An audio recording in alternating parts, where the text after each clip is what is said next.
Once again, to si Winona Activities o Winona Abatino ay muling bumabalik. Mga GFF friends ko, ako ay nagluto ng ginisang munggo. Ito ay hindi Friday, any day.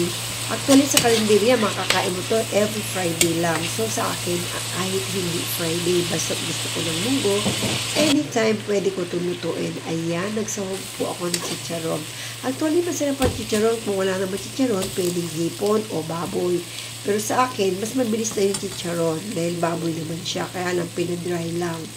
So, nilagyan ko, ayan na yung munggo na nilaga. Kaso, nakita nyo, parang hindi malabo ang akin nabiling munggo. Pero kung bibili kayo, kailangan tanungin yung tindera ko, ito yung malabo. So, kaya ang tagal kung pinakuluan to para lumapot lang. Siyempre, hindi mawala ang malunggay, lalo na sa mga buntis, mga nagpapadede, kailangan ng malunggay. At ito'y masustansya at nakakapagdami ng gatas talaga sa isang ina na ito ay nagpapa-breastfeed. So, thank you so much for watching. Please follow me.